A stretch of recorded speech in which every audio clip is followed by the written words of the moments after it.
إن الحمد لله نحمده ونستعينه ونستغفره ونعوذ بالله من شرور أنفسنا ومن سيئات أعمالنا من يهده الله فلا مضل له ومن يضلله فلا هادي له ونشهد أن لا إله إلا الله وحده لا شريك له ونشهد أن محمدا عبده ورسوله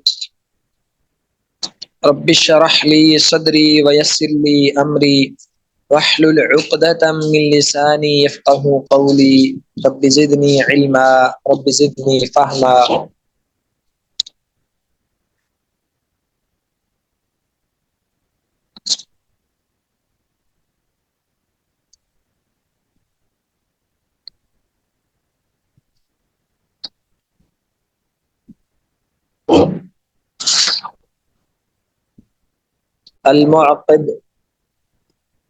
المعقد الثاني.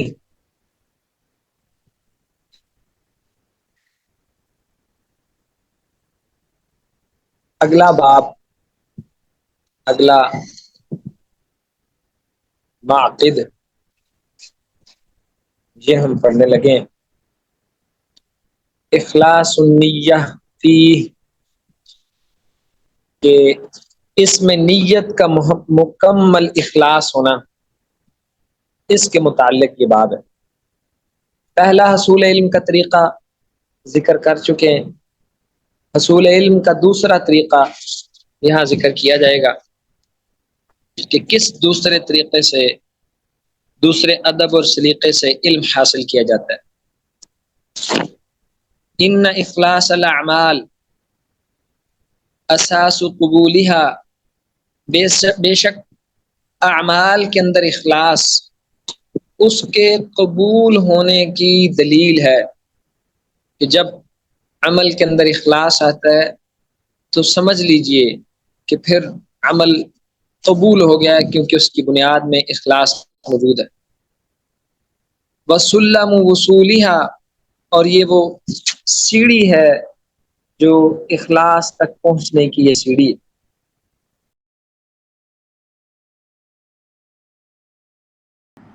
وما أمروا إلا ليعبدوا الله مخلصين له الدين حنفاء،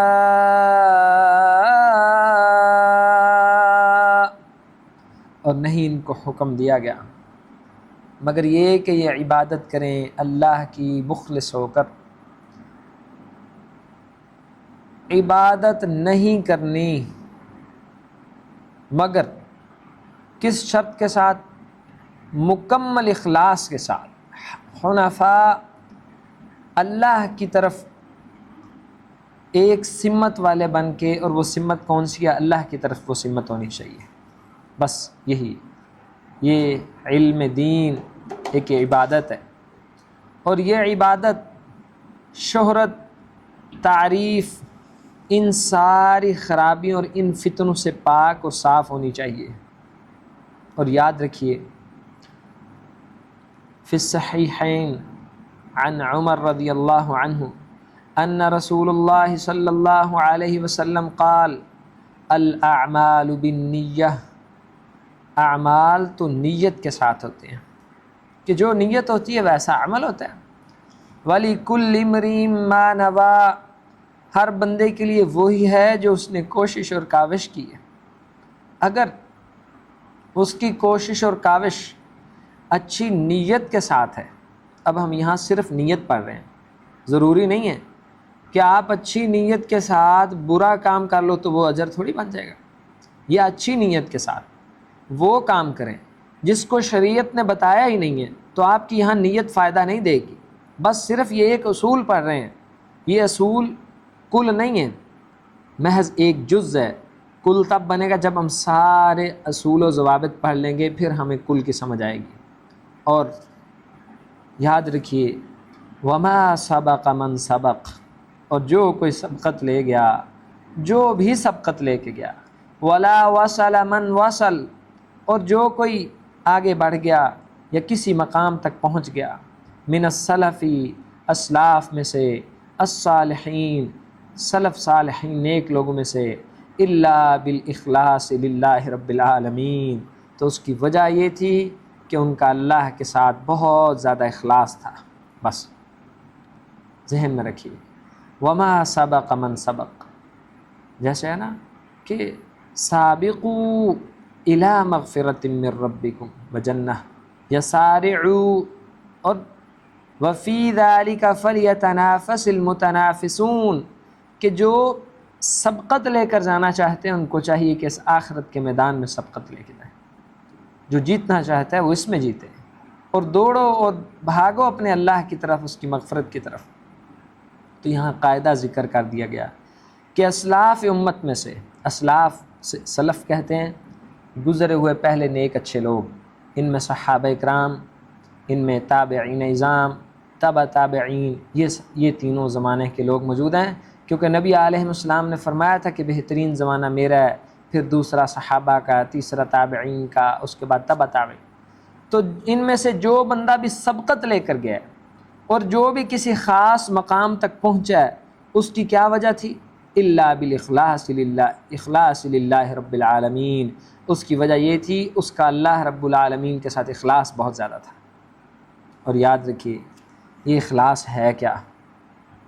یہ تو ہم نے پڑھ لیا نا، آخر یہ اخلاص ہے کیا؟ تابعین اور اسلاف امت شہرت سے بھاگتے تھے۔ آج دیکھو ہمارے ہاں فین فالوئنگ، سبسکرائبرز اور شہرت کی کتنی خواہش ہے۔ سلف صالحین اللہ جانتا ہے شہرت سے ایسے بھاگتے تھے جیسے آپ اور ہم آج کے دور میں گمنامی سے بھاگتے ہیں۔ اور یہ اخلاص اتنی عجیب چیز ہے۔ جناب عبداللہ بن مبارک رحمہ اللہ علیہ، تابعین کی جماعت میں سے، یہ امت کے امام کے درجے پہ فائز ہیں۔ جناب سفیان الثوری رحمہ اللہ علیہ خود وقت کے بہت بڑے امام تھے، آگے ہم ان کا قول بھی پڑھیں گے۔ یعنی جس طرح چاروں ائمہ ہیں اس لیول کے یہ امام تھے۔ یہ کہتے تھے کہ میرا دل چاہتا ہے میں اپنی زندگی میں صرف 1 سال کم از کم ایسا گزاروں جیسے عبداللہ بن مبارک کی زندگی ہے، اتنی مبارک شخصیت تھی۔ اور سفیان الثوری استاد تھے، عبداللہ بن مبارک شاگرد تھے۔ سوچئے اس شاگرد کا کیا مقام اور کیا شان ہوگی جس کا استاد خواہش کر رہا ہے کہ اگر مجھے موقع ملے تو میں زندگی میں 1 سال ان جیسا گزاروں۔ کیوں؟ عبداللہ بن مبارک بیک وقت تاریخ انسانی میں چند گنتی والے ایسے اشخاص میں سے، محدثین ائمہ میں سے ہیں جو تاجر بھی تھے، عالم بھی تھے، مجاہد بھی تھے، زاہد بھی تھے، بڑے سخی بھی تھے، اور بڑے محدث بھی تھے، بڑے امام بھی تھے، بڑے فقیہ بھی تھے، اور کیا کیا ان کے اوصاف ہیں۔ اتنے سارے اوصاف بیک وقت کسی میں جمع ہونا بہت بڑی سعادت کی بات ہے۔ ایک امام کہتے ہیں میں نے ایک دفعہ جتنی چیزیں خوبیاں ہو سکتی ہیں، جس کو ہم کہتے ہیں یہ خوبی، بہادری، دلیری، نیکی، تقوی، صدقہ، خرچ کرنا للہ، جتنی میں نے خوبیاں دنیا میں موجود تھی ساری لکھیں۔ پھر میں نے غور و فکر کیا تو عبداللہ بن مبارک میں وہ ساری خوبیاں موجود تھیں۔ تصور کریں، اب یہ لوگ تھے وما سبق من سبق ولا وصل من وصل من السلف الصالحین الا بالاخلاص للہ رب العالمین۔ ان کے یہ درجات کیوں تھے؟ اخلاص کی وجہ سے۔ جناب عبداللہ بن مبارک رحمہ اللہ علیہ ایک غزوے میں تھے، وہاں ایک کافر نے مسلمانوں کو للکارا، ایک شخص لڑنے گیا، اس کو شہید کر دیا، دوسرا شہید، تیسرا، چوتھا، چھٹا، 6 شہید مسلمانوں کو سے ایک کافر نے کر دیے۔ پھر ایک شخص بڑھے اس کافر کی طرف، انہوں نے فوراً اس کو قتل کر دیا، اور پھر باری باری کافر اس کے پاس آتے گئے، ایک کافر قتل کر دیا اس شخص نے، دوسرا قتل، تیسرا قتل، ایک لمبی قطار قتل کر دی، اور پھر دیکھا کہ وہ شخص ان کفار کی صفوں میں گم ہو گیا ہے اور کاٹی جا رہا ہے، اللہ کے راستے میں جہاد کیا جا رہا ہے۔ یہ راوی اور تابعی بیان کرنے والے کہتے ہیں میں گیا، میں نے کہا میں دیکھوں تو صحیح یہ بندہ کون ہے۔ میں نے دیکھا کہ اس شخص نے اپنی آستینوں سے اپنا چہرہ چھپایا ہوا ہے، یعنی آستینوں سے اپنے بازو آگے کر کے چہرہ چھپایا ہوا ہے۔ میں نے زبردستی وہ چہرے کو ننگا کیا تاکہ تصدیق ہو جائے، مجھے یقین تھا کہ لگتا ہے یہ وہی شخص ہوگا۔ جب چہرہ چھپا کے دیکھا تو وہ کہنے لگے کہ تجھے اللہ کا واسطہ، اور کہ میرا یہ عمل کسی کو بتانا نہ جب تک میں زندہ رہوں۔ ایسے ہی ہوا، کہتے ہیں میں نے چہرہ چھپا کے دیکھا تو وہ شخصیت جناب عبداللہ بن مبارک تھی۔ اتنی مبارک شخصیت، سلف صالحین کتنا اپنے اعمال کو چھپاتے تھے، کتنا ان میں اخلاص ہوتا ہوگا۔ ابھی آگے ہم پڑھیں گے، دل دہل جائیں گے، آنکھیں تھم نہ سکیں کہ یا اللہ وہ کیسے بندے تھے، وہ بھی تو تیرے بندے ہیں۔ آج ہمارا بھی رب وہی ہے، دین اسلام وہی ہے۔ آج ہم اپنی کیفیت پہ بھی ذرا غور کریں، کتنا چھپتے تھے۔ اور یہ چھپنا ہم یہاں سے تصور کریں، ان میں اخلاص کتنا ہوگا، جو اخلاص ان کو اتنا اعمال چھپانے پہ مجبور کرتا ہے، کتنا اخلاص ہوگا۔ اور یہی وہ اخلاص ہے جس کی بنیاد پہ اعمال قبول کیے جاتے ہیں۔ علم کو حاصل کرنے کی بنیادی شرائط میں سے ایک شرط ہے، پہلی شرط ہم نے پڑھ چکی کہ تطہیر وعاء العلم، علم کے برتن کو پاک کرنا جس میں علم نے آنا ہے۔ دوسری شرط اخلاص، اتنی ضروری شرط ہے۔ اب یہی عبداللہ بن مبارک ہیں، اور یاد رکھیے آپ کے اور میری زندگی میں، سب کی زندگی میں خبیہ ہونا چاہیے۔ خبیہ، خا با یا ہا، خبیہ۔ خبیہ کہتے ہیں اس ایسے عمل کو جو آپ کے اور آپ کے اللہ کے درمیان موجود ہو اور دنیا میں کسی کو اس کا اندازہ نہ ہو۔ بہت بڑی بات ہے کسی کے اللہ کے ساتھ اتنی پرائیویسی ہے، کو اپنے اللہ کے ساتھ اتنا زیادہ پرسنل کہ اس کا اپنے اللہ کے ساتھ ایسے راز و نیاز ہیں کہ جو اللہ کے علاوہ کائنات میں کسی کو نہیں پتہ۔ سلف صالحین میں یہ واقعات بھی دیکھنے کو ملے ہیں، گھر میں اپنے بستر اور چارپائی پہ لیٹے ہوئے زاروں قطار رو رہے ہوتے، ساتھ بیٹھے بیوی بچوں اور عورتوں کو بھی گھر میں پتہ نہیں ہوتا کہ ہمارا والد رو رہا ہے۔ ایسے لوگ بھی گزرے ہیں۔ ہم تو سمجھتے ہیں شاید گھر والوں کے سامنے کیا ریاکاری ہو سکتی ہے، اتنا اخلاص۔ یہی عبداللہ بن مبارک تھے۔ ایک ان کے شاگرد بڑے عرصے سے آئے نہیں، تو پوچھنے پہ پتہ چلا کہ ان کے اوپر قرض ہے۔ ایک شخص کو بھیجا اور جا کے اس کا قرض ادا کروایا، اور کہا کہ اللہ کے لیے یہ بات اس کو بتانا نہ۔ جب وہ شاگرد واپس آئے تو اسے پوچھا کہ آپ کدھر تھے بیٹے اتنے عرصے سے؟ کہنے لگا استاد محترم میرے ذمے کوئی قرض تھا، اور وہ قرض میں ادا نہیں کر سکتا تھا، جس کا میں نے قرض دینا تھا اس شخص نے مجھے باندھا ہوا تھا، مبحوث کیا ہوا تھا۔ اور ایک شخص کو عبداللہ بن مبارک نے بھیجا کہ جاؤ اس کا قرض دو اور آزاد کرواؤ۔ اب وہ آزاد ہو کے عبداللہ بن مبارک کے پاس آ گیا۔ اب عبداللہ بن مبارک اس سے پوچھتے ہیں کہ آپ کا قرض کس نے دیا؟ کہتے پتہ نہیں کوئی شخص آیا فلاں نے دیا۔ فرمانے لگے کہ اپنے اللہ کی حمد و ثنا بیان کرو۔ حمد و ثنا بیان کی۔ وہ شاگرد بیان کرتا ہے ساری زندگی مجھے پتہ نہیں لگا کہ میرا قرض دے کے مجھے وہاں سے آزاد کس نے کروایا تھا، فوت ہونے کے بعد پتہ لگا کہ میرا قرض عبداللہ بن مبارک نے دیا تھا۔ ایسی مبارک شخصیت، یہ صحابہ کرام کا انداز تھا۔ اخلاص پہ واقعات پڑھتے ہیں تو یہیں پہ وقت مکمل ہو جائے۔ جناب ایک دفعہ مدینہ میں بڑا سخت قحط ہو گیا، اخلاص کا یہ واقعہ بھی دیکھیے۔ اور قحط ہوا، ایک شخص نے دیکھا کہ ایک بندہ تہجد کے وقت مسجد نبوی میں بڑی کثرت سے اللہ کے حضور گریہ وزاری کر رہا ہے، رو رہا ہے، آہو بکاں ہے، اللہ کے حضور دعا کر رہا ہے کہ یا اللہ بارش عطا فرما۔ اللہ تعالیٰ نے بارش کی دعائیں کی، اور پھر تہجد کے وقت مسجد سے نکلا اور گھر چلا گیا۔ اب یہ شخص کہہ رہا کہ میں دیکھتا رہا کہ جب لوگ فجر کی نماز میں آئے تو یہ بھی دنیا والوں میں لوگوں میں چھپ کے فجر کی نماز میں پھر مسجد میں حاضر ہو گیا، تاکہ کسی کو پتہ نہ لگے کہ میری رات کیسی گزری۔ اس شخص نے اس کا پیچھا کیا، گیا اور جا کے دیکھا کہ وہ ایک غریب آدمی تھا، ایک چھوٹی سی جھونپڑی تھی۔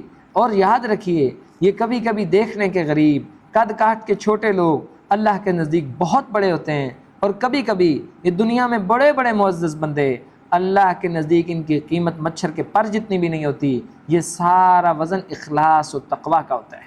کس کو اخلاص کتنا ہے؟ گیا دیکھا ان کی جھونپڑی، غالباً وہ جوتے گانٹھنے کا کام کرتا تھا، ان سے ملے، اسے بتایا مجھے آپ سے اللہ کے لیے محبت ہے۔ اور اس نے پوچھا کیوں محبت ہے؟ اس کو خوف پڑ گیا، شک پڑ گیا کہ لگتا ہے کہ اس نے میرا رات والا واقعہ دیکھا ہے۔ ویسے ہی ہوا، اس نے کہا کہ میں نے آپ کو رات اس طرح دیکھا ہے، مجھے آپ سے بڑی محبت ہے۔ اور اس شخص کی تہجد میں دعا کی وجہ سے اللہ تعالیٰ نے پورے شہر کو بارش سے مالا مال کر دی، اپنی برکتیں رحمتیں نازل کی۔ اب یہ واپس چلا گیا۔ اگلے دن جب وہ آیا تو وہ نہ وہاں جھونپڑی تھی، نہ وہاں کٹیا تھی، نہ وہاں آثار تھے، اور ارد گرد ہمسایہ میں سے ایک عورت نے کہا، اس نے پوچھا آنے والے نے کہ یہاں کل ایک گھر تھا، ایک بندہ میں نے دوست بنایا تھا، ایک نیک آدمی تھا، تو وہ کدھر گیا؟ اس عورت نے، ہمسایہ عورت تھی، اس نے پوچھا کہ کل آپ آئے تھے، آپ نے اسے کیا کہا تھا؟ ان نے ذکر کیا کہ میں نے اس طرح بات کی کہنے لگے کہ وہ اتنی دیر زار و قطار روتا رہا ہے کہ ہم اس کے چیخنے اور رونے کی آوازیں سنتے رہے ہیں۔ اب وہ اس بات پہ روتا رہا کہ یا اللہ یہ میرا عمل تو تیرے لیے تھا، تجھے پتہ تھا کہ میرا تیرے ساتھ کیا تعلق ہے، میں کیسے تنہائیوں میں تجھے یاد کرتا ہوں۔ دنیا والے تو یہی سمجھتے تھے کہ میں یہ جوتے گانٹھتا ہوں، کمزور آدمی ہوں، پھٹے ہوئے کپڑے ہیں۔ وہ شخص اس خوف سے زار و قطار روتا رہا اور پھر اپنی کٹیا، اپنا گھر، اپنی جھونپڑی اکھاڑ کے چلا گیا تاکہ وہ جو عمل اس نے اللہ کے لیے کیا تھا دنیا میں کسی کو پتہ چلا اس کے اوپر پردہ پڑ جائے، اور پھر وہ شخص بڑے لمبے عرصے زندگی میں اس کو ڈھونڈتا رہا، پھر پوری زندگی اس کو وہ بندہ مل نہیں سکا۔ ہے کسی کے پاس ایسا اخلاص؟ اور یاد رکھیے قال ابو بکر مروزی رحمہ اللہ علیہ، ابو بکر مروزی فرماتے ہیں سمعت رجلا یقول لأبی عبد اللہ، کہ میں نے ایک بندے کو سنا، وہ ابی عبداللہ یعنی احمد بن حنبل رحمہ اللہ علیہ کے پاس کھڑا تھا، وذکر له الصدق والاخلاص، اور ان کے پاس کھڑے ہو کے وہ ذکر کر رہا تھا سچائی کیا ہے اور اخلاص کیا ہے۔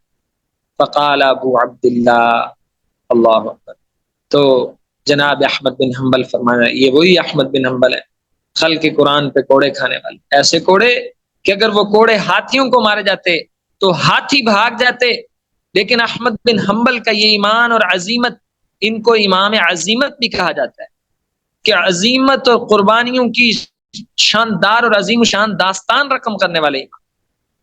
تو ان کے سامنے جب صدق اور اخلاص کا ذکر کیا گیا تو فرمانے لگے بِهَذَا ارْتَفَعَ الْقَوْمُ، یہی وہ چیز ہے جس کے ذریعے اقوام بلند مقامات پہ اور اعلیٰ درجات پہ اور بہترین عزتوں تک پہنچ جاتے ہیں۔ یہ اخلاص وہ چیز ہے۔ ان اللہ یرفع بهذا الکتاب اقواما، اللہ تعالیٰ اس قرآن کے ذریعے دنیا کو عزت دیتا ہے، ارتفع، لیکن وہاں بھی اخلاص ہونا بہت ضروری۔ اور یاد رکھیے جناب امام مالک رحمہ اللہ علیہ، اخلاص کتنی بڑی طاقت ہے۔ ان کے پاس شخص آئے، کہنے لگے امام صاحب آپ موتا امام مالک لکھ رہے ہیں، دنیا اور بھی بڑی موتا لکھ رہی ہے، تو کیا فائدہ؟ تو فرمایا ما کان للہ بقاء، اللہ، میرا دل چاہتا ہے یہاں بڑے صاحب ذکاوت و بصیرت و فراست اور بڑے ذہین و فطین اللہ کے فضل سے، یہ اللہ تعالیٰ کے دین کی شان ہے کہ جس قدر یہ دین اعلیٰ ہے، یہ علم اعلیٰ ہے، اس کو پڑھنے کے لیے بھی دنیا کے سب سے بہترین دل چنے جاتے ہیں۔ یقین جانیے آپ ہم مبارکباد کے مستحق ہیں، اللہ ہمیں اخلاص عطا فرمائے۔ ہم کتنے ٹوٹے پھوٹے ہیں اپنے ایمان کے حساب سے، کتنے بکھرے ہوئے ہیں اپنے تقویٰ کے حساب سے، کتنے کمزور ہیں اپنی للہیت اور اخلاص کے حساب سے، لیکن اللہ تعالیٰ نے کتنی بڑی خیر پہ جمع کر۔ میرا دل چاہتا ہے یہ ہم یہ یاد کر لیں، ما کان للہ بقاء، ما کان للہ بقاء۔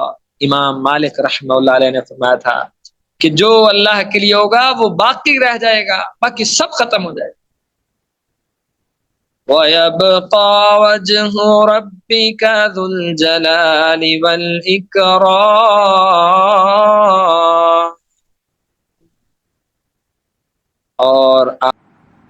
اور آپ کے رب کا چہرہ باقی رہ جائے گا۔ کل من علیہا فان، ہر چیز فنا ہو جانی ہے، صرف اللہ رب العزت کا چہرہ عزت والا یہ باقی رہے گا۔ جس طرح اللہ رب العزت کا چہرہ باقی رہے گا، اسی طرح ما کان للہ بقاء، جس میں اخلاص ہوتا ہے، جو کام اللہ کے لیے ہوتا ہے وہ باقی رہ جاتا ہے، باقی سب مٹ جاتا ہے، قصہ پاری نہ بن جاتا ہے۔ اور بتائیے آج آپ کے علم میں ہے کوئی موتا امام مالک کے علاوہ کوئی کتاب؟ آج موتا ہے، اور یہ ان محدثین اور اسلاف امت کا اخلاص تھا۔ اور اللہ تعالیٰ ہمیں حضرت عمر فرمایا کرتے تھے نا، تعلم العربیہ فإنها من دینکم، لوگو عربی زبان سیکھو یہ تمہارے دین میں سے ہے۔ ابن ابی دنیا رحمہ اللہ علیہ، بہت بڑا نام ہے، انہوں نے کتاب لکھی ہے الاخلاص والنیہ، اخلاص اور نیت، پڑھنے کے قابل ہے، اللہ توفیق دے، پڑھنی چاہیے۔ شیخ خالد السبت، یہ امام ہیں، بہت بڑے شیخ ہیں، ان کا ایک گھنٹے کا محاضرہ ہے، مقاطع ہے، کلپ پہ پورا، اور اگر بندہ ایک دفعہ اس کو سن لے تو پورا 15 دن بندے کا پتر رہتا ہے اپنے اخلاص اور نیت کے حساب سے. لیکن وہ عربی میں ہے، جو نہیں بھی جانتے اگر وہ بھی سنیں، اس میں قرآن، کتاب و سنت کے ایسے نصوص و دلائل ہیں کہ ایمان تازہ ہو جاتا ہے. اور یاد رکھیے وَإِنَّمَا يَنَالُ الْمَرْءُ الْعِلْمَ عَلَىٰ قَدْرِ اخلاصِهِ. سبحان اللہ، یہ بولڈ کیے ہوئے یہ الفاظ، یہ بولڈ جو کیے ہوئے آپ ان کو نوٹ کر لیا کریں. اور یاد رکھیے بے شک بندے کو علم میں سے اتنا حصہ ملتا ہے جتنا اس کے دل میں اخلاص ہوتا ہے. اگر آپ کے پاس، میرے پاس، ہم سب کی کیفیت اللہ بہتر جانتا ہے. اگر ہمارے ہاں علم کی کمی ہے، نفع والا علم نہیں ہے، یہ اس بات کی دلیل ہے کہ ہمارے ہاں اخلاص کی کمی ہے. اگر اخلاص بہتر ہو جائے، اور نمبر 1 وہ برتن جس میں علم نے جگہ بنانی ہے وہ دل صاف اور پاک ہو جائے، جتنے اصول اور ضوابط یہاں بیان ہوئے ہیں وہ سارے اصول و ضوابط ہم اپنانا شروع کر دیں، اللہ کے فضل سے یہ علم، یہ پاک جسم مقناطیس کی طرح اس علم نافع کو کھینچنا شروع کر دے گا. وَإِنَّمَا يَنَالُ الْمَرْءُ الْعِلْمَ عَلَىٰ قَدْرِ اخْلَاصِهِ. بندے کو علم میں سے اتنا دیا جاتا ہے جتنا اس کا اخلاص ہوتا ہے.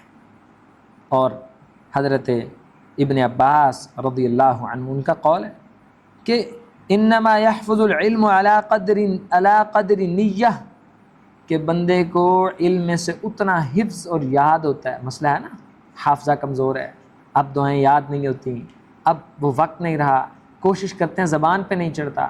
تو ابن عباس کہتے ہیں، مفسر قرآن، امت کے بڑے امام جن کے لیے نبی علیہ السلام نے دعا کی تھی، اللہم فقہہ فی الدین وعلمہ التاویل، اللہ اس بیٹے کو دین کی فقاہت اور سمجھ بوجھ عطا فرما.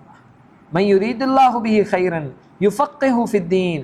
اللہ کا خیر کرنے کا ارادہ اگر کسی سے ہو نا، بھلائی کرنے کا ارادہ، اگر اللہ تعالیٰ کسی کو اپنے فضل سے نوازنا چاہے، اللہ اسے اپنے دین کی سمجھ عطا فرماتا ہے. اور مشکل چیز ہے یہ اللہ کے فضل سے ہی ممکن ہے. وہ ابن عباس کہتے ہیں انما یحفظ العلم علی قدر نیہ، کہ علم میں سے بندہ اتنا ہی حفظ کر سکتا ہے جتنی اس کی نیت میں اخلاص ہوتا ہے. اور ابھی ہم پڑھیں گے کہ یہ نیت والا معاملہ کتنا مشکل ہے. یاد رکھیے علم کو خشیت اور قرب اللہ کے معیار پہ پرکھیے، علم کو شہرت کے معیار پہ مت پرکھیے کہ فلاں کے پاس تو بڑا علم ہے، بڑی فین فالوئنگ ہے، بڑی عزت اور بڑا تعارف ہے. علم اس کو کہتے ہی نہیں ہے. دنیا میں شہرت کوئی معیار نہیں ہے. لوگ آپ کو بلائیں، آپ انوائٹ کیے جائیں، آپ کی پوڈ کاسٹ ہوں، آپ کے چینل چل رہے ہیں، اور بلے بلے یہ معیار نہیں. جی نیچے لے آئیں. چلیں اسٹارٹ کریں پلیز. یہ ریکارڈ کون کر رہے ہیں؟ میں نے بھی اسٹارٹ کی ہے. بارک اللہ فیک. جی نیچے آ. اور علم کے اندر اخلاص، الاخلاص فی العلم یقوم علی 4 اصول، اور علم میں اخلاص 4 اصول اور ضوابط کی بنیاد پر قائم ہے. اگر یہ 4 اصول اور ضوابط آپ اپنا رہے ہیں تو پھر Recording stopped.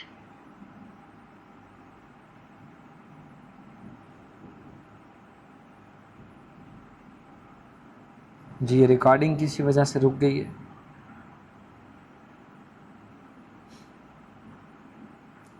Admin kindly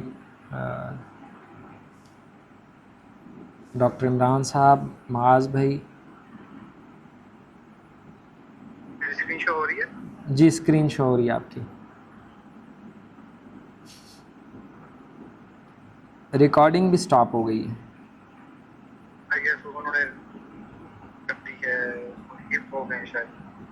doctor Imran ہاں جی شاید. آپ کائنڈلی ریکارڈ کر لیں اگر پاسبل ہے.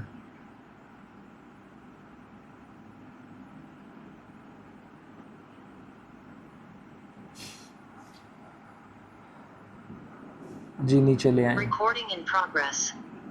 چلیں اسٹارٹ کریں پلیز. یہ ریکارڈ کون کر رہے ہیں؟ میں نے بھی اسٹارٹ کی ہے. بارک اللہ فیکم. جی نیچے آیا. اور علم کے اندر اخلاص، والاخلاص فی العلم یقوم علی 4 اصول، علم کے اندر اخلاص 4 اصول اور ضوابط پر کھڑا ہے. بہا تحقق النیہ تحقق النیت العلم للمتعلم اذا قصدها. یہ وہ 4 اصول ہیں جن کے ذریعے نیت کو پکا کیا جاتا ہے، علم سیکھنے کے لیے، علم سکھانے کے لیے۔ جب سیکھنے والا سیکھنے کا قصد کر لے، ارادہ کر لے، جب سکھانے والا سکھانے کا قصد کر لے، اس بنیاد پہ 4 اصول اگر آپ کے پاس موجود ہیں تو سمجھیے کہ آپ کے اندر اخلاص ہے۔ 4 چیزیں نیت میں شامل ہیں، 4 نیتیں علم حاصل کرنے میں ضروری ہیں۔ پہلی بات، اللہ اکبر۔ اور ہمارے ہاں دیکھیں، نیت کرنی ہی نہیں آتی بندے کو۔ علم حاصل کرنے کی نیت اگر آپ سے بھی پوچھا جائے آپ کی کیا نیت ہے، جی آپ میں سے کوئی بتائے گا کہ علم حاصل کرنے میں کیا نیت ہونی چاہیے؟ جی 1 بائی 1 چیٹ میں آ جائیں، کائنڈلی وناڈیو میں آ جائیں، اس میں پارٹیسپیٹ کریں۔ کیا نیت ہونی چاہیے علم حاصل کرنے میں؟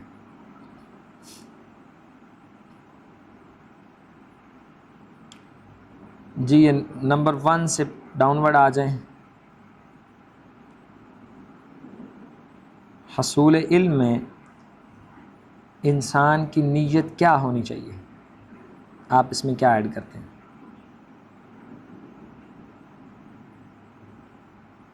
جی ابھی تک نہیں، میسج نہیں آیا کسی کا۔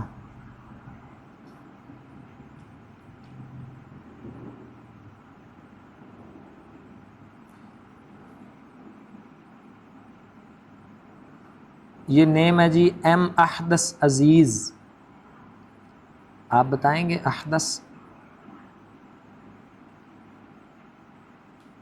اور کائنڈلی یہ اپنے نام سے جوائن کیا کریں۔ اب یہ زیامی M2003 یہ کس نام سے، یہ کون یوز کر رہے ہیں یہ آئی ڈی؟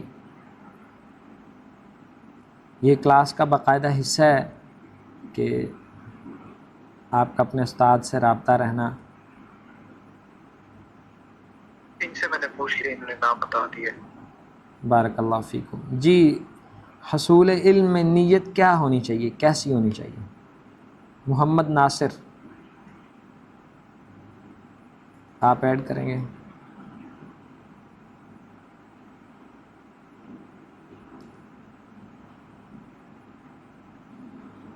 جی آواز سن رہے ہیں محمد ناصر؟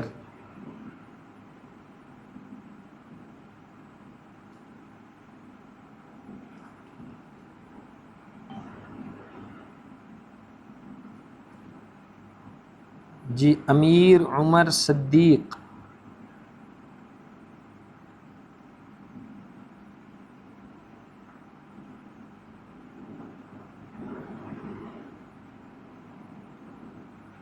انشاءاللہ ہم آگے حصول علم کے کچھ آداب اور بھی پڑھیں گے، پھر آپ احباب کو اندازہ ہوگا کہ اس میں تعظیم علم میں اور کیا کیا چیزیں شامل ہیں۔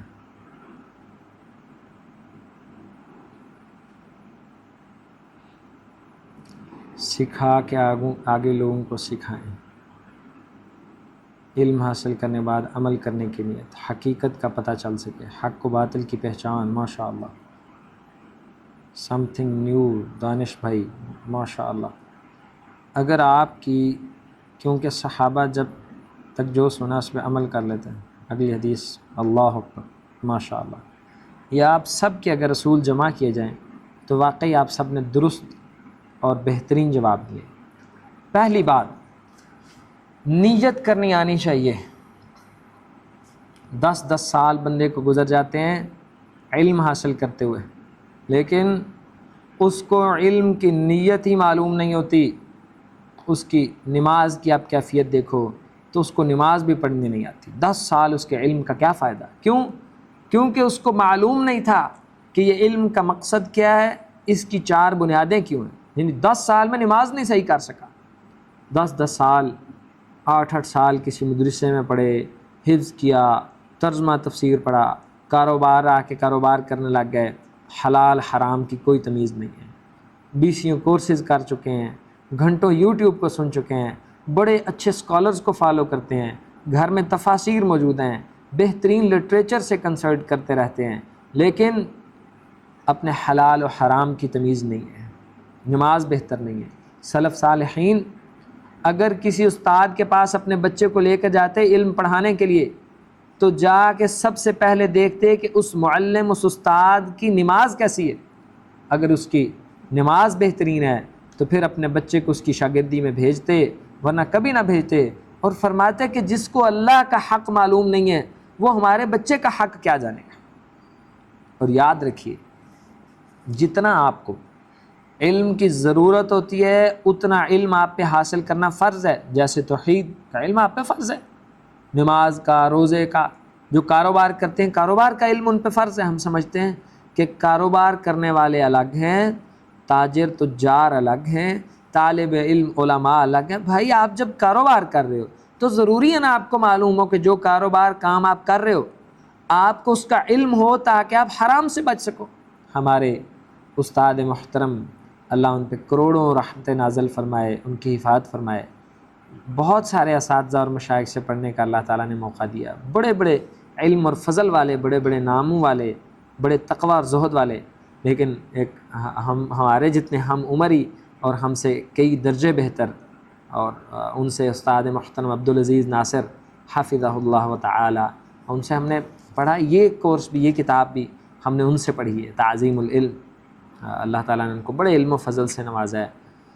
تو وہ فرماتے ہیں، ایک مثال دیا کرتے ہیں، میں حیران ہو گیا، معاشرے میں کاروبار کرنے والے سونے کا، استاد محترم فرماتے ہیں، میری اتنی جرت نہیں ہے کہ میں جملہ کہہ سکوں، کہتے ہیں کہ علم حاصل کرنا، نیت، بندے کو نیت باندھنا، نیت باندھنے کے لیے بھی علم ہونا ضروری ہے۔ علم ہوگا تو آپ نیت کا طریقہ جانیں گے نا کہ کیا طریقہ ہے۔ آج وہ طریقے ہم پڑھنے لگے۔ پہلا طریقہ یہ ہے کہ علم کی نیت آپ کو آنی چاہیے، اور اس کے لیے علم ضروری ہے۔ اور علم کی کیفیت کی ایک مثال یہ ہے، استاد محترم فرماتے ہیں کہ مارکیٹ میں سونے کا کاروبار کرنے والے 99% لوگوں کو سونے کے احکامات نہیں پتہ۔ کتنی بڑی بات ہے۔ اور ایک مثال دیتے ہیں، کہتے ہیں مثلا ایک بندہ، اس نے کسی سنار کی دکان پہ گیا، کوئی انگوٹھی، کوئی بریسلٹ، کوئی بھی چیز اس نے پسند کیا، اب سنار نے اسے وہ دے دیا، اور وہ کہتا ہے کہ آپ یہاں ٹھہرے، میری گاڑی میں والٹ پڑا ہے، میں والٹ لا کے آپ کو پیسے دیتا ہوں۔ یہ بالکل 100% باطل طریقہ ہے۔ اللہ اکبر! آپ مانیں گے؟ شاید آپ کے ذہن تسلیم نہ کر سکیں، یہ شریعت کے اصول کے 100% منافی ہے۔ اور جب ایسے کام شروع ہوتے ہیں ان کی وجہ سے بہت سارے کام، کاروبار حرام میں بدل جاتے ہیں۔ اتنا بڑا فرق کیوں؟ کیونکہ اصول ہے، یہ سونا نقد و نقد، ہاتھوں ہاتھ، ایک ہاتھ سے آپ پیسے دیں، یہ ٹرانزیکشن لیٹ کرنے کا کوئی کنسیپٹ نہیں، دوسرے ہاتھ سے لے لیں۔ باقی باتیں کہ جو قسطوں میں کرنا ہے وہ لمبے ہیں۔ میں نے صرف ایک مثال یہ دی ہے کہ ہمارے ہاں نیت کرنے کا بھی علم جس کو ہوگا اس کی نیت درست ہوگی، اور علم تو سیکھنے سے آتا ہے۔ انما العلم بالتعلم والحلم بالتحلم، علم سیکھنے سے آتا ہے، حلم برداشت کرنے سے آتا ہے۔ پہلی نیت یہ ہونی چاہیے، والاخلاص الاول، پہلا فائدہ یہ ہونا چاہیے، پہلی اس کی نیت اور مقصود یہ ہونی چاہیے۔ یہ تھوڑا سکرین اوپر کریں، رفع دور کرنا جہالت کو عن نفسہ بتعریفها ما علیہا من العبودیات، کہ اپنے آپ سے علم حاصل کرنے کا پہلا مقصد اور پہلا فائدہ یہ ہونا چاہیے کہ بندہ اپنے آپ سے اپنی جہالت کو دور کرے، اپنی لا علمی کو دور کرے، یہ پہلا مقصد ہونا چاہیے۔ اور بتعریفها ما علیہا من العبودیات، اور اس کو تعارف ہونا چاہیے کہ اللہ تعالیٰ جو ہمارا معبود ہے کہ اس کے ہم پر کیا کیا حقوق ہیں۔ پہلا حق یہ کہ اپنے آپ سے جہالت کو دور کرنا، یہ علم کا پہلا مقصد ہونا چاہیے۔ اور دوسرا مقصد، اسکرین تھوڑا اوپر کریں، الثانی رفع الجہل عن الخلق، دوسرا مقصد یہ ہونا چاہیے کہ لوگوں سے جہالت کو دور کریں، یہ دوسرا مقصد ہونا چاہیے۔ بتعلیمہم وارشادہم لما فیہ صلح دینہم وآخرتہم، اور تعلیم کے ذریعے اور ارشاد بیان کے ذریعے جو اس میں موجود ہیں تاکہ ان کی دنیا آخرت کی اصلاح ہو سکے، یہ دوسرا مقصد ہونا چاہیے علم حاصل کرنے کا۔ پہلا مقصد اپنے آپ سے جہالت کو دور کرنا، دوسرا مقصد لوگوں سے جہالت کو دور کرنا۔ اور یاد رکھیے، اگر آپ کا علم کا مقصد آگے اس کی دعوت دینا نہیں ہے، جتنا آپ کو پتہ ہے، اپنے فیلڈ سے باہر نہیں جانا، فیلڈ سے باہر نہیں، جتنا آپ کو یقین ہے، تو پھر آپ کے علم حاصل کرنے کا کوئی فائدہ ہی نہیں۔ یہاں میں ایک صاحب کو جانتا ہوں، مجھے فرمانے لگے کہ وہ مدینہ یونیورسٹی سے گریجویٹ ہے، یہاں موجود ہیں، تو یار آپ کبھی ان سے ملیں، انہیں موٹیویٹ کریں۔ کبھی درس نہیں دیتے، کبھی جمعہ نہیں پڑھاتے، کوئی کتاب نہیں لکھتے، کوئی آن لائن سیشن نہیں کرتے، تو بھائی انہوں نے یہ علم حاصل کیوں کیا؟ کیوں اس مدینہ یونیورسٹی کے جو لاکھوں ہزاروں ریال آپ پہ لگائے گئے ہیں، کیا اس لیے لگائے گئے تھے کہ آپ وہاں سے ڈگری کر کے آ کے اپنے بزنس اور کاروبار کریں؟ وہ تو اس لیے لگائے گئے تھے۔ آپ نے وہ سیٹ ضائع کی، اس سیٹ پہ کسی اور اللہ کے بندے کو جانے دیتے، وہ علم سیکھتا اور لوگوں تک اس علم کے نور کو پہنچاتا۔ ہم میں اس جذبے کی بڑی شدت سے کمی ہے، ہم فکر نہیں کرتے۔ ہمارے قرب و جوار میں ہمارے والدین بہت ساری چیزوں سے، اپنی دنیاوی مصروفیات، اپنی مجبوریاں اور حالات کے تقاضوں کی وجہ سے ان کو علم نہیں ہوتا۔ ہم فکر نہیں کرتے کہ ہم نے ان کے معاملے میں رفع الجہل عن الخلق، کہ لوگوں سے ان کی جہالت دور کرنی، لا علمی دور کرنی، اپنے دوستوں سے، اپنے حلقہ احباب سے۔ نبی علیہ السلام تو رات کے اندھیروں میں بھی پتہ لگتا کہ کوئی لشکر کسی پہاڑی پہ آ کے بیٹھا ہے، ان کو دین کی دعوت دینے پہنچ جاتے۔ آپ میں سے اور ہم میں سے کتنے ہیں جو اس کام کے لیے سفر کرتے ہیں؟ نبی علیہ السلام اور حجت الوداع کے موقع پہ لوگوں کو کہتے الا هل بلغتا، لوگوں بتاؤ کیا میں نے تم تک اللہ کا دین پہنچا دیا؟ اتنی فکر کرتے ہیں۔ اور نبی علیہ السلام کو اللہ تعالیٰ نے کہا کہ اگر آپ نے بلغ ما انزل الیک من ربک، آپ کی طرف جو وحی کیا گیا اس کو پہنچائیے، اگر آپ نے اس کو نہ پہنچایا تو آپ نے اللہ کا حق ہی ادا نہیں کیا۔ اور آپ بھی اور ہم بھی۔ پھر نبی علیہ السلام نے جب حجۃ الوداع پہ پوچھا کہ بتاؤ لوگوں کیا میں نے آپ تک اللہ کا دین پہنچا دیا؟ آپ اپنے آپ سے سوال کریں۔ آپ نے 2 پورے سیشن اٹینڈ کیے ہیں، کیا آپ نے وہ سیشن اپنے جن کو اللہ نے اہل و عیال دیے ہیں، بیوی بچے دیے ہیں، کم از کم والدین تو سب کو نہیں، کیا آپ نے وہ علم آگے کنوے کر دیا، پہنچا دیا؟ ہم نے بھی تو کسی استاد سے پڑھا نا، کوئی آسمان سے تو تھوڑی اترا، کسی استاد سے پڑھا، پلان کیا، محنت کوشش کی، اللہ سے دعا کی یا اللہ کو ایسا سبب بنا جو ہم نے 2 لفظ پڑھیں آگے منتقل کر دیں، تاکہ اس کا وبال ہم پہ نہ آئے، اس کی ناراضگی ہم پہ تجھ پہ نہ آئے، تیری ناراضگی ہم پہ نہ آئے کہ یہ علم لیتے ہیں اور پھر خزانے کو چھپا کے رکھ دیتے ہیں۔ یہ سوال ہم سب کو اپنے آپ سے کرنا چاہیے۔ اگر ہم نے پچھلے 2 لیکچرز میں سے کون ہے جی آپ میں سے کوئی اس میں پارٹیسپیٹ کرے کہ ایک ماشاءاللہ یہاں بھائی موجود ہیں، انہوں نے وہ لیکچر مجھ سے پوچھ کے اپنی والدہ سے شیئر کیا، اپنے بھائیوں سے شیئر کیا، اور بھی 1-2 لوگوں سے مجھ سے پوچھ کے اجازت لے کے، اور ان کی والدہ محترمہ کا مجھے فیڈ بیک ہے، میں حیران ہو گیا کہ ایسی مائیں آج بھی موجود ہیں، اتنی دعائیں دے رہی تھیں، اور اللہ کی شان ہے۔ آپ میں سے جن احباب نے پچھلے 2 لیکچرز لیے ہیں، آپ نے کس طرح اس کو، پہلا تو تھا نا اپنے آپ سے جہالت دور کرنا، دوسرا تھا لوگوں تک پہنچانا، آپ نے کس طرح اس کو لوگوں تک پہنچایا ہے؟ جی اپنی سارے جس سٹائل سے آپ نے پہنچایا، آپ اسے چیٹ میں آتے ہیں لکھتے ہیں، کسی بھی طریقے سے بچوں کو بتایا ہے، والدین کو بتایا ہے، بڑوں تک پہنچایا ہے، کلاس ممبر سے، گروپ سے، کسی کو دعوت دی کہ یار ایک اچھا ایسا کورس چل رہا ہے۔ جس نے یہ کام کیا ہے اس کو مبارکباد ہو کہ وہ علم ابھی پڑھ رہا ہے، علم کے اصول اور ضابطے پڑھ رہا ہے، اللہ نے اس کو پہلے سے ہی اپنے فضل سے نوازا ہے کہ اس کی دعوت اور تبلیغ بھی کر رہا ہے، خوش نصیب بندہ ہے۔ تو یہ علم کا دوسرا مقصد ہے لوگوں سے جہالت دور کرنا۔ پھر نبی علیہ السلام کے بارے میں کیا گواہی دی؟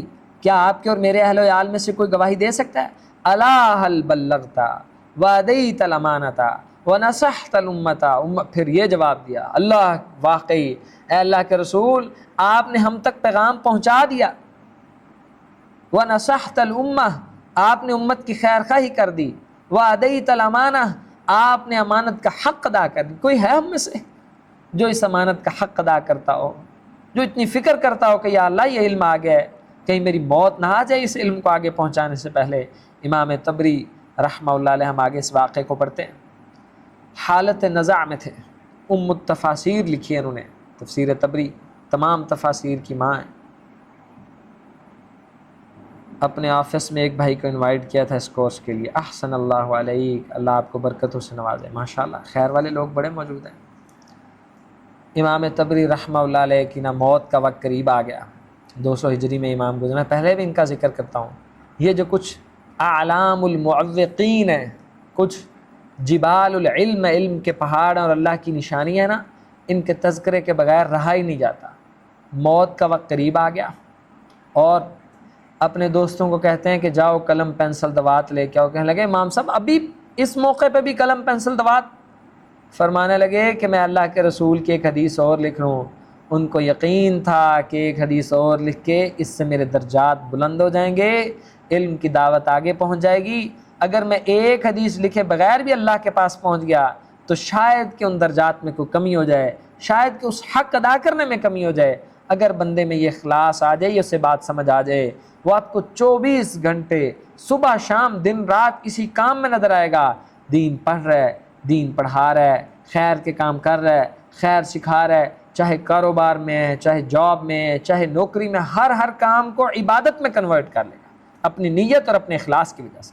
جناب سلیمان اور یاد رکھیے جن کے پاس یہ علم کی نعمت آتی ہے، جیسے یہاں بہت سارے احباب ہیں جن نے سیرت النبی کورس کیا ہے، اگر آپ نے وہ سیرت النبی کورس آگے شفٹ نہیں کیا، لوگوں کو نہیں بتایا، تو پھر آپ سے خطا اور غلطی ہوئی ہے. غلطی کیسی ہوئی ہے؟ جناب سلمان فارسی رضی اللہ عنہ فرماتے ہیں علم وہ خزانہ ہے کہ اگر اس سے خرچ نہ کیا جائے، آگے نہ بانٹا جائے، تو اس کی مثال اس خزانے سونے اور چاندی کی سی ہے جس سونے اور چاندی میں سے زکوٰۃ نہ نکالی جائے. اور کیا ہوگا؟ یوم یحمى علیہم، پھر جس مال سے زکوٰۃ نہیں نکالی جائے گی اس سونے اور چاندی کو پگھلا کے ان کی پیشانیاں، ان کے ماتھے داغ دیے جائیں گے. کیا بنے گا اگر یہ علم آپ کے اور میرے سینوں میں آیا اور ہم نے آگے نہ کیا؟ اس علم کا وبال ہمیں قیامت کے دن بھگتنا پڑا. یہ ہے جی علم حاصل کرنے کا دوسرا سبب. تیسرا سبب احیاء العلم. احیاء العلم، علم کو زندہ کرنا، یہ بہت اہم ترین سبق یہ ہے. وہ امام طبری رحمہ اللہ علیہ کا آپ واقعہ اس میں شامل کریں کہ علم کو زندہ رکھنا، علم کو باقی رکھنا، علم کا کام ہوتا رہے تاکہ دنیا میں علم کا وقار بلند رہے، علم والوں کا وقار بلند رہے، علم کی شان بلند رہے، علم کا بول بالا ہو. جتنا علم کا احیاء ہوگا اتنی لوگوں کی زندگی میں رونقیں لگ دیں گی. یاد رکھیے دنیا کی بقا علم کی بقا سے ہے، دنیا کی زندگی علم کی زندگی سے ہے. اگر اس زندگی میں سے علم اٹھ جائے تو پھر پیچھے جہالت ہے، اور جہالت موت ہوتی ہے. اور اس علم کی حفاظت کرنا، کس طرح حفاظت کرنا؟ من الضیاع، ضائع نہ ہونے دینا. یہ تو بڑی مشکل ذمہ داری ہے کہ علم کی حفاظت کرنا اور علم کو ضائع ہونے سے بچانا. کیا ہماری پلاننگ ہے کہ ہم دنیا میں علم کو ضائع ہونے سے بچا رہے ہیں؟ یاد رکھیے نبی علیہ السلام نے فرمایا کیسے علم کی احیاء اور بقا اہم ترین کام ہے. یہ جتنے لوگ کسی نہ کسی طرح، کسی جمعے کے خطبے کے ذریعے، کسی درس کے ذریعے، کسی آن لائن کورس کے ذریعے، کسی کتاب کے ذریعے، کسی سیشن کے ذریعے، کسی یوٹیوب کے ذریعے، کسی مائک کے ذریعے، کسی چینل کے ذریعے کسی نہ کسی طرح علم کو پھیلا رہے ہیں، بڑھا رہے ہیں، پہنچا رہے ہیں، وہ علم کی احیاء میں کام کر رہے ہیں. اللہ ان کو تر و تازہ رکھے گا. وہ نبی علیہ السلام کی دعا کے مستحق ہے، نظر اللہ عمرن سامع مقالتی فحافظها وواعها فرب حامل فقہ الى من افقہ من. اللہ ہمارے چہرے یا اللہ منور فرما. اللہ ہم اس قابل تو نہیں ہیں، ہمارے چہرے واقعی ان پہ گناہوں کے اثرات نظر آتے ہیں. اگر یہ گناہوں کا وبال نہ ہو تو یہ منور اور چم کرتے ہوں. نبی علیہ السلام کی وہ دعا کا مستحق ہے جو علم کے احیاء کی نیت سے علم حاصل کر رہا ہے اور علم کو پھیلانے میں اپنا کردار ادا کر رہا ہے. اللہ اس بندے کو تر و تازہ، خوش و خرم، منور رکھے جس نے میری حدیث سنی، فحافظها، اس کو حفظ کیا، وواعها، اس کو بار بار ریپیٹ کیا، اس کو پکا یاد کیا، فرب حامل فقہ الی من افقہ منہ. اور پھر کئی دفعہ ایسا ہوتا ہے بندہ حدیث بیان کر دیتا ہے، بیان کرنے والا اس حدیث کے فہم میں پیچھے رہ جاتا ہے، جو سنتا ہے وہ آگے نکل جاتا ہے. ایسا بھی ہوتا ہے، یہ علم کی شان ہے. عین ممکن ہے کوئی ہم سے کورس کر رہا ہو، ہم بیچارے کمزور اپنی گناہوں کی وجہ سے بہت پیچھے رہ جائیں، کوئی اللہ کا خیر والا بندہ اللہ اس کا سینہ کھول دے، اللہ اس کا دل منور کر دے، اس کو اس راستے کی سمجھ آ جائے، وہ اس پہ چل پڑے، پھر ایسے ہی ہو جائے کہ جیسے محدثین میں سے شاگرد اساتذہ سے نکل جاتے تھے. یہ اسی اخلاص کی وجہ سے تو نکلتے ہیں، اور مجھے یقین ہے یہاں سے نکلیں گے اللہ تعالیٰ کے بہت سارے بندے. یہ پیغام واقعی بڑی دور دور تک جائے گا. بس کمی کس بات کی ہے؟ کیا کمی ہے؟ ما کان للہ بقا، جو اللہ کے لیے ہوگا وہ باقی رہ جائے گا، اللہ کے لیے جو نہیں ہوگا اس میں کوئی بقا نہیں ہے. بس اسی بات کی کمی. میں نے کہا تھا کہ علم کی احیاء کے لیے، علم کی احیاء کیا ہے سمجھیے. نبی علیہ السلام نے فرمایا قیامت کے دن سمجھیے آپ اگر واقعی اللہ اس کے رسول سے محبت کرتے ہیں، آپ کے نزدیک علم دین اس کی احیاء سے بڑا کوئی کام نہیں ہونا چاہیے، ہو ہی نہیں سکتا. علم کی احیاء کیا ہے؟ نبی علیہ السلام نے فرمایا قیامت کے قریب قرآن اٹھا لیا جائے گا، قرآن سینوں سے بھی اللہ تعالیٰ اٹھا لیں گے اور قرآن مصحف میں سے بھی اٹھا لیں گے. یہ مصحف خالی رہ جائیں گے، ان میں قرآن کے الفاظ نہیں ہوں گے.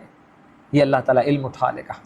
اب جب علم اٹھائے گا پھر جہالت عام ہو جائے گی، پھر وہی زنا اور بدکاری اور کفر اور شرک، لوگ گدھوں کی طرح بدکاریاں روڈ پہ بھی کرتے نظر آئیں گے. یہ حدیث ہے. کیوں؟ کیونکہ علم نہیں ہوگا. سود بڑھ جائے گا، قتل و غارت گری کی انتہا. کیوں؟ کیونکہ علم نہیں ہوگا. اس طرح علم اٹھا لیا جائے گا.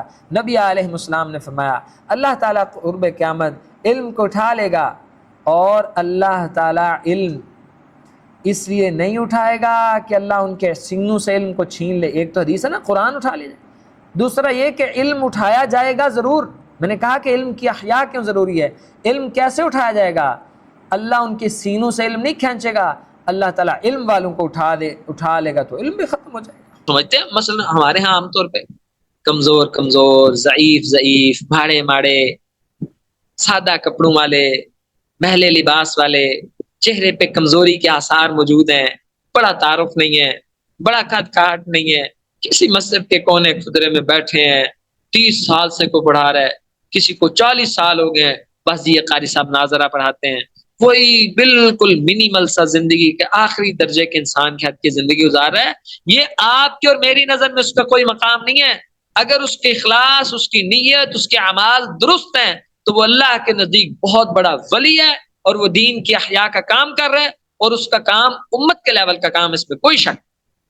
کوئی حلقہ صرف نحو کا لگا ہے، کوئی تفسیر کا لگا ہے، کوئی آپ جیسے اور ہمارے جیسے کمزور طالب علم، اللہ کے ماڑے ماڑے بندے فقط اللہ کی رضا کی خاطر کہیں آن لائن سیشن میں بیٹھے ہیں، پڑھ رہے ہیں، پڑھا رہے ہیں. یہ امت کو زندگی بخشنے والا کام ہے. یہ علم کی احیاء ہے، یہ علم کا بنیادی مقصد ہے. اور اللہ تعالی ہمیں ومن احیاء ہے نا، جس نے مردہ کو زندگی بخشی، یعنی کسی کی ایک کی جان بچائی، اس نے پوری انسانیت کی جان بچائی. بھائی جان بچانے کا تعلق تو سانس سے ہے نا. سانس کٹ جائے تو بندہ مر جاتا ہے، مرتا ہے تو دنیا کی زندگی ختم ہوتا ہے. لیکن اگر علم کٹ جائے تو جہالت آتی ہے. جہالت سے دنیا بھی خسرت دنیا والآخرہ، دنیا بھی تباہ ہو جاتی ہے اور آخرت بھی تباہ ہو جاتی ہے. یہ علم کے ذریعے دنیا کی جان بچانی ہے آپ نے اور ہم نے. یہاں بہت سارے ڈاکٹرز، میڈیکل کالجز کے لوگ، پروفیسرز، جابینز، بہت سارے احباب ہیں، امت کی بہنیں، بیٹیاں، مائیں بھی ہیں. یہ ہماری ذمہ داری ہے کہ ہم اس علم کی احیاء کا کام کریں. اور اسلام کی عمارت کب گرے گی؟ شیخ صالح الحسینی رحمہ اللہ علیہ، ان کا ایک کلپ بھی ہے کہ یہ اسلام کی عمارت کب گر جائے گی؟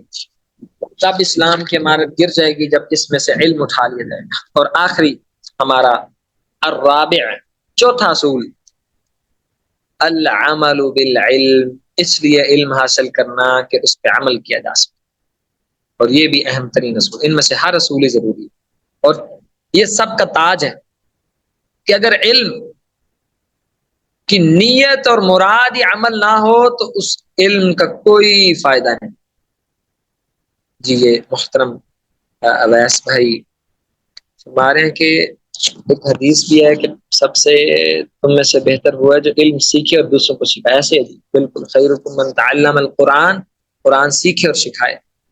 آپ ماشاءاللہ خود بابرکت پروفیشن سے ہیں، آپ کا ذوق بھی قابل رشک ہے ماشاءاللہ. ایس بھائی احسن اللہ علیہ. علم کس لیے کرنا؟ عمل کے لیے علم حاصل کرنا. امام مالک بن دینار فرماتے ہیں من تعلم العلم للعمل کسرہ، جو بندہ علم حاصل کرے عمل کرنے کے لیے تو وہ علم اس کو توڑ پھوڑ کے رکھ دیتا ہے. سمجھیے بات، جو علم حاصل کرے عمل کرنے، وہ علم اس کو توڑ پھوڑ کے رکھ دیتا ہے. کیسے؟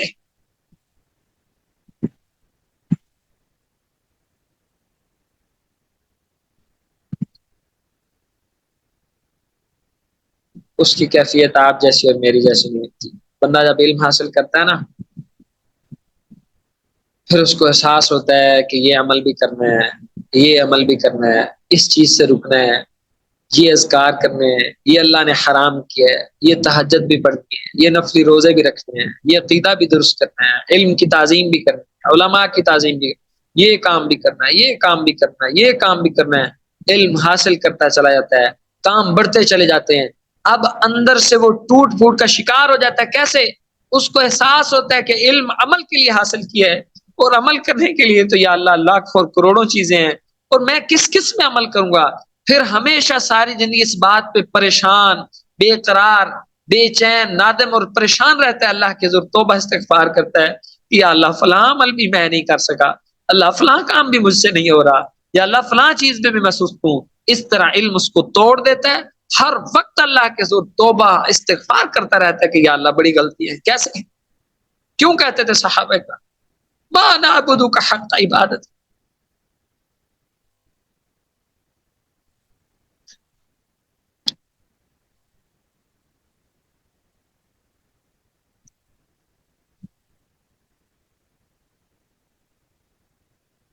کہتے تھے نا کہ یا اللہ جو تیری عبادت کا حق تھا، ہم وہ حق تو ہم نے بھی ادا کیا۔ کیوں؟ ان کو پتا تھا کہ اللہ کے تو اتنے حق ہیں۔ من مالک بن دینار کا قول ہے،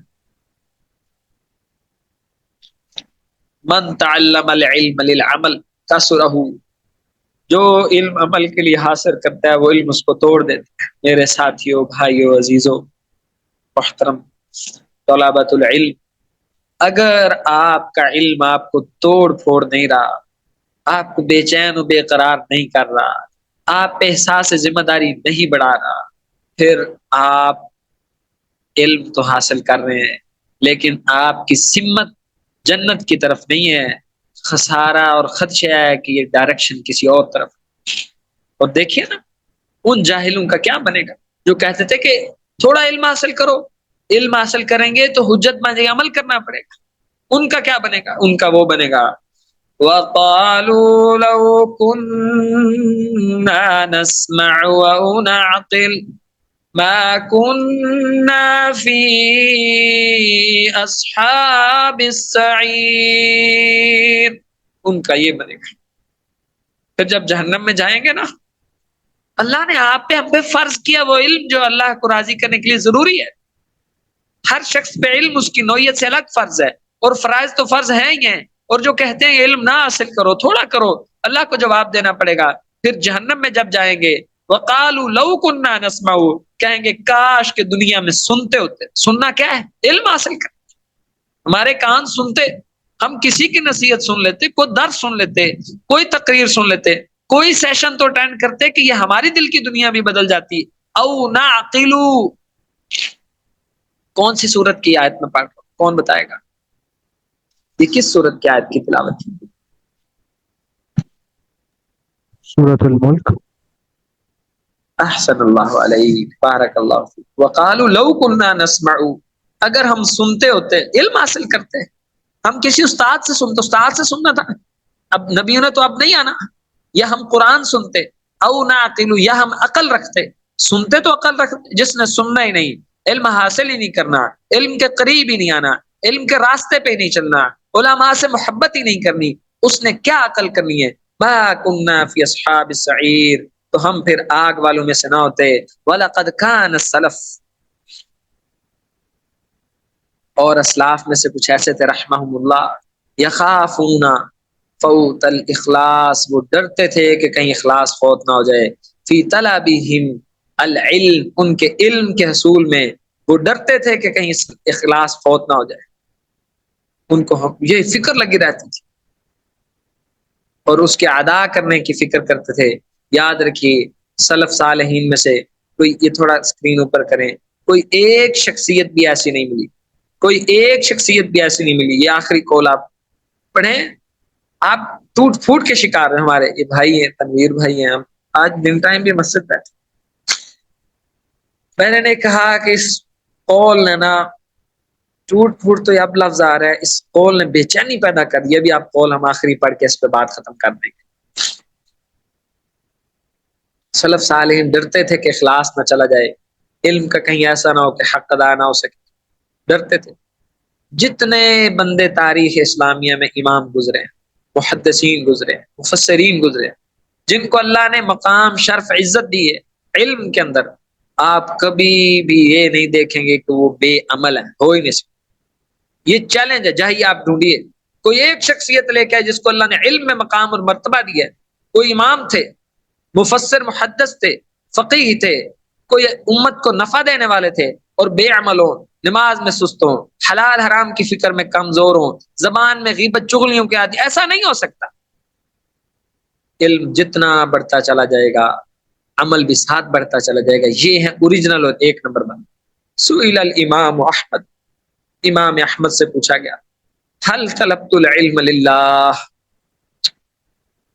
پھر وہی امام عظیمت امام احمد، دل چاہتا ہے امام احمد کا تعارف کروایا جائے، پھر ان کا قول بتایا جائے، پھر آپ کو بتایا جائے کہ عزیزو یہ نیت کو صاف کرنا اور عمل میں اخلاص پیدا کرنا بڑا ہی مشکل کام ہے، بڑا ہی مشکل کام ہے.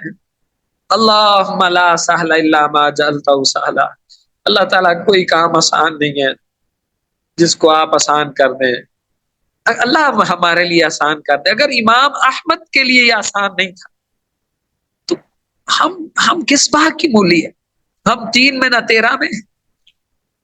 لیکن فرق یہ ہے کیونکہ ہمارے پاس علم نہیں ہے، اس لیے ہم سمجھتے ہیں ہماری نیتیں بھی بہتر ہیں، ہمارا اخلاص بھی درست ہے، ہم ٹھیک جا رہے ہیں.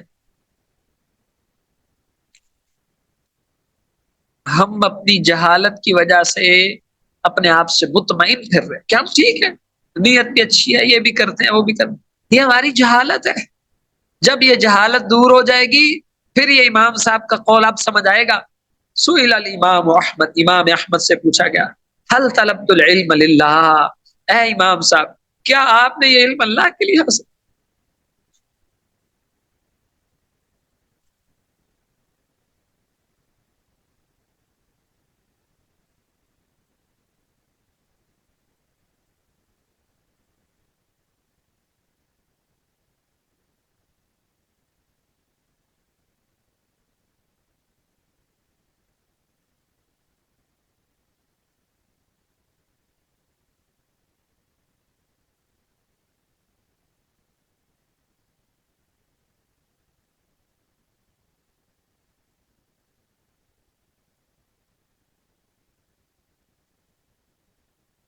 فقال،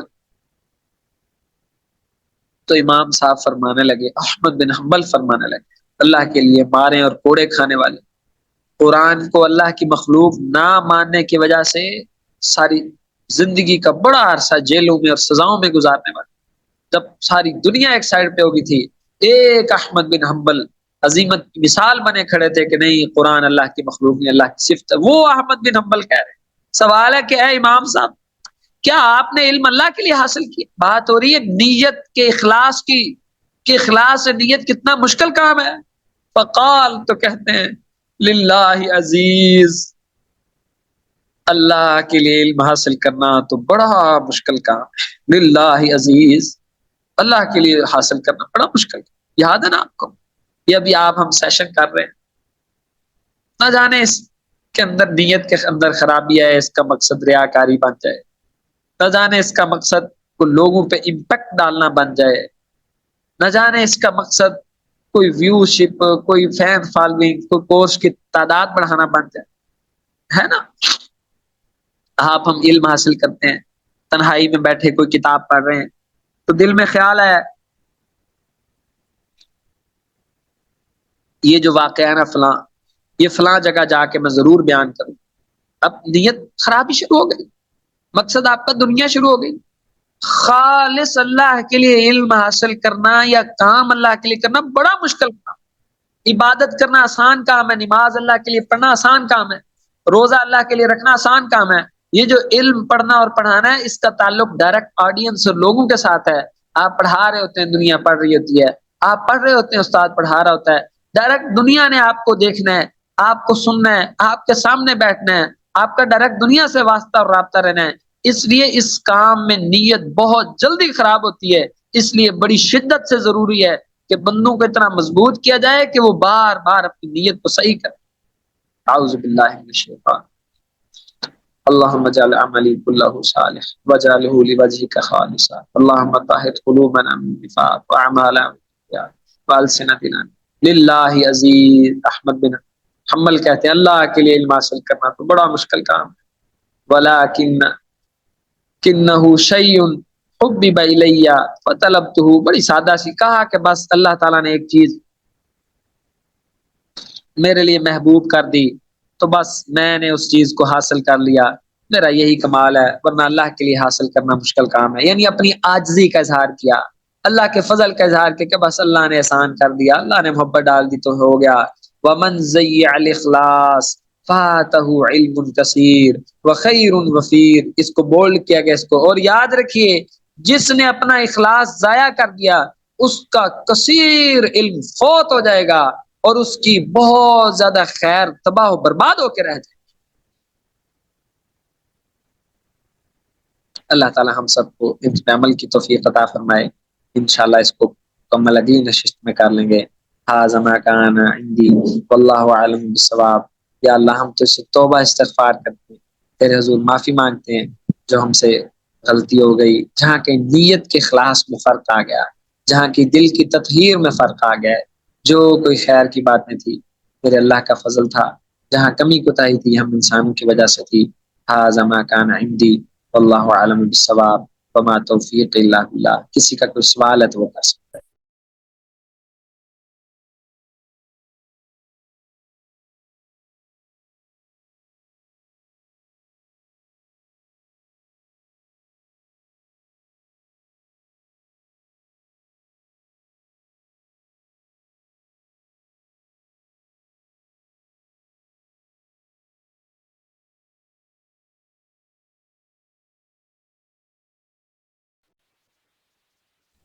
السلام علیکم۔ نیت ٹھیک ہونے کے لیے، نیت ٹھیک ہے اس کو جاننے کے لیے کیا کیا جا سکتا ہے؟ نیت ٹھیک ہے یا نہیں ہے اس کو جاننے کے لیے کیا کیا جا سکتا ہے؟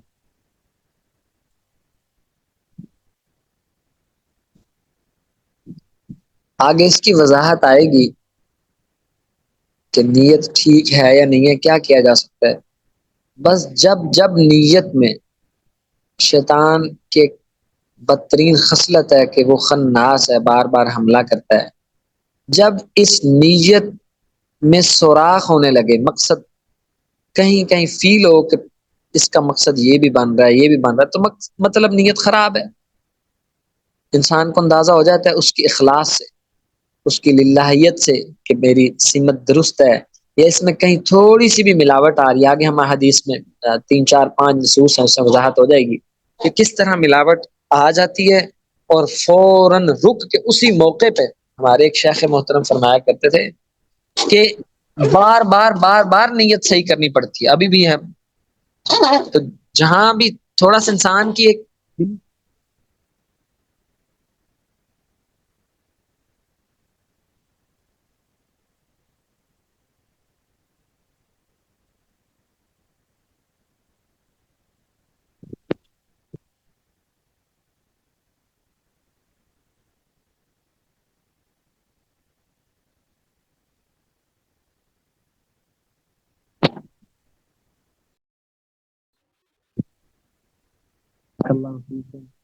حمزہ بھائی شاید ہمیں آواز نہیں آ رہی ہے آپ کی، کوئی مسئلہ ہو گیا مائک؟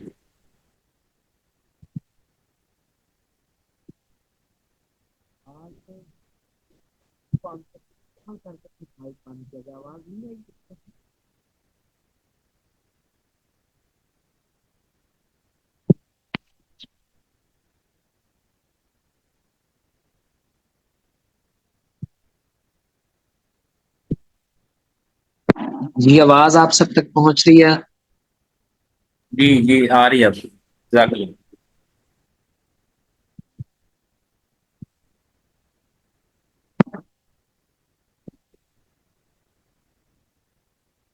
کوئز کس نے اٹیمپٹ کر لیا؟ Second quiz, raise your hand please.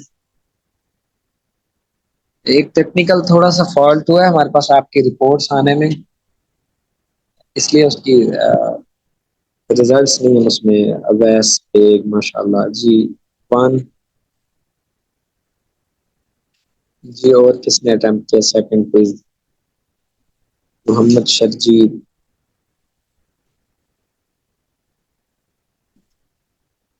جی باقی نا آپ کائنڈلی اس کو ہم نے آج حمزہ بھائی بہت یہ ایک پارٹیسپینٹ نے ہینڈ ریز کیا ہوا ہے. جی میں نے خود پوچھا کہ کوئز کس کس نے اٹیمپٹ کیا، یہ انہوں نے ہینڈ ریز کیے. جس نے آپ نے کیا سوال پوچھا ہے؟ سیکنڈ کوئز جو گروپ میں بھیجا گیا تھا کس کس نے اٹیمپٹ کر دیے؟ جی میں نے بھی کر دی. بس اپنے ہینڈ ریز کر دیں، تھم اپ کر دیں، ہینڈ ریز کر دیں، آپشن ہوتا ہے.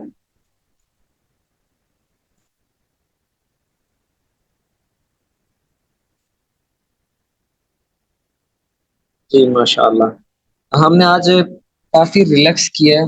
اس کی کچھ ریزنز تھی. جب اگر یہ گروپ میں رپورٹ آ جاتی تو ہم بالکل بھی الاؤ نہیں کریں گے. یہ اللہ کے لیے انشاءاللہ اللہ تعالیٰ اس میں ہمیں اخلاص عطا فرمائے. اس لیے ہم اس میں عوام الناس کی کثرت کی فکر نہیں کرتے کہ جو اس میں سنجیدگی سے نہ چل سکے ہم ان سے معذرت کر لیں گے، ان کو بالکل بھی سیشن میں ایڈ نہیں کریں گے. گروپ سے بھی ہم نے پہلے بھی ریموو کچھ دوست بھائی کر دیے، سارے ہمارے بھائی ہیں، لیکن ان کے لیے اس سفر میں چلنا ان کے بس کی بات نہیں ہے. وہ دنیا کے باقی کام کاج کریں، یہاں پہ چلنے کے لیے بڑی ہمت اور بڑا جگرا چاہیے. تو آپ بڑی سنجیدگی سے اس کو لے کے چلتے رہیں. اگلے سیشن میں بھی انشاءاللہ یہ سارے کوئز اور اٹینڈنس بھیجی جائے گی. جس کی شارٹ ہوگی وہ جب تک کمپلیٹ نہیں کرے گا نیکسٹ سیشن میں نہیں آ سکے گا. اور باقی جن کا سیریس ایشو ہوتا ہے وہ شیئر کر دیتے ہیں، ہم انہیں ریکارڈنگز بھی دے دیتے ہیں، ان کو سپورٹ بھی عمران کرتے بھائی ہیں. جن کا کوئی کوشچن ہے ان کو پلیز ان میوٹ کرنے کی آپ آپشن دے دیں تاکہ وہ کوشچن پوچھ لیں.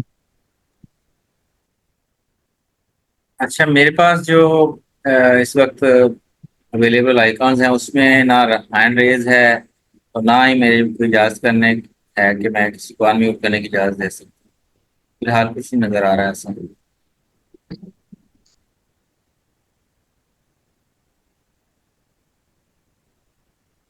ہینڈ ریز جب پارٹیسپینٹ نے کیے تھے میرے پاس شو ہو رہے تھے، لیکن میوٹ ان میوٹ کا آپشن تو مجھے بھی نہیں شو ہو رہا. کافی انشاءاللہ باقی ہم ڈسکشن کوئی بات ایڈمنز کی طرف سے، ڈاکٹر عمران صاحب کی طرف سے، معاذ بھائی کی طرف سے ہے تو آپ شیئر کر لیں، ہم تمام پھر سیشن کو کمپلیٹ کرتے ہیں.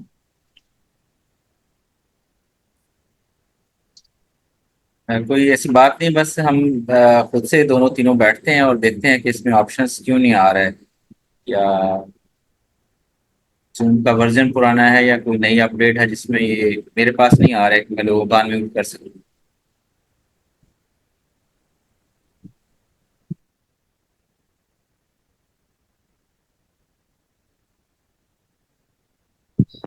السلام علیکم جی حمزہ بھائی، آپ آواز آ رہی ہے میری؟ جی آواز آ رہی ہے آپ کی. حمزہ بھائی میرا کوشچن بس کلاس کے ٹائمنگ کے حوالے سے تھا کہ یہ 9 بجے کا پرماننٹ ٹائم ہے نا، کیونکہ آج بھی میں نے وہ ریمائنڈر نہیں لگایا ہوا تھا تو میری کلاس تھوڑی سی لیٹ ہو گئی تھی. میں نے 9:30 جوائن کیا ہے. 9:30 کا میں نے ویسے ریمائنڈر لگایا ہوا تھا، اسی کی وجہ سے مجھے بس یاد آیا ہے. تم پہلی کنفرم کر دیں کہ 9 بجے کی ہمارا مطلب یہ پرماننٹ کلاس کا ریمائنڈر یہ ٹائم ہے تاکہ میں اس کو ریسیٹ کر لوں. جی 9 بجے کنفرم ٹائم ہے. ہم 1 منٹ بھی زیادہ لیٹ نہیں کریں گے. آج کسی ٹیکنیکل ایشو کی وجہ سے ہمیں لیٹ کرنا پڑا. کنفرم ٹائم ہے. عشاء کی نماز کا وقت پیچھے جا رہا ہے تو ہم تھوڑا سا ٹائم اگر ہمیں کرنا پڑا تو ہم 8:50 8:45 پہ لے آئیں گے انشاءاللہ. فی الحال 9 بجے کنفرم ہے انشاءاللہ. جی اور بھی جی آپ کیا پوچھنا چاہیں گے؟ امیر عمر صدیق جی آپ کچھ کوشچن ہے کسی؟ نہیں بارک کوئی اللہ سوال نہیں. سبحانک اللہم ربنا و بحمدک اشہد ان لا الہ الا انت استغفرک و اتوب الیک. السلام علیکم ورحمۃ وعلیکم السلام.